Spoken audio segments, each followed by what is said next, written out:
ইমোতে সবচেয়ে একটি গুরুত্বপূর্ণ সেটিংস আপনাকে আমি এখন দেখিয়ে দিচ্ছি, যেটা আপনার খুব সময়টাকে অনেক বাঁচিয়ে দিবে এবং আপনার জন্য অনেক সহজ হবে।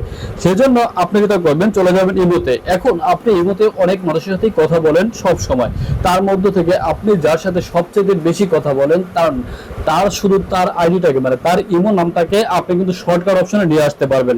সেই জন্য জাস্ট তার নামের উপরে ক্লিক করবেন, দেন এখান থেকে তার উপরে ক্লিক করবেন। ক্লিক করার পরে এখান থেকে আপনি পেয়ে যাবেন শর্টকাট একটি অপশন, এটার উপরে ট্যাপ করবেন। তারপরে এডিট অপশন আসবে, এটার উপরে ট্যাপ করবেন। যখনই আপনি এডিট অপশনে ট্যাপ করবেন তখন কিন্তু তার নামটা একবারে আপনার ওয়ালপেপারের ডিসপ্লেতে চলে আসবে, এখানে চলে আসবে। যেহেতু আপনি যাবেন আর এখান থেকে মেসেজ পাঠাবেন। এভাবেই কিন্তু আপনি একবারে সহজে যার ইমো আইডিটাকে সাথে সবসময় চ্যাটিং অপশনে রাখতে পারেন, খুব শর্টকাট একটা সেটিংস দিয়ে, যাতে আপনার বারবার ইমোতে যাওয়া লাগবে না, যাওয়ার পরে আবার খুঁজে বের করে তারপরে কথা বলতে হবে না। এটা জাস্ট উপরে থাকবে, আপনি শুধু ট্যাপ করবেন, ট্যাপ করার পরে তাকে মেসেজ দিতে পারবেন। এখন যদি আবার আপনি চান যে এটাকে রিমুভ করে দিবেন, মানে ডিসপ্লের উপরে রাখবেন না, সেই জন্য জাস্ট যেটা করবেন, আপনি এর উপর ট্যাপ করে ধরে রাখবেন, দেন রিমুভ অপশনে ক্লিক করবেন, অটোমেটিক আপনার ডিসপ্লে থেকে রিমুভ হয়ে যাবে।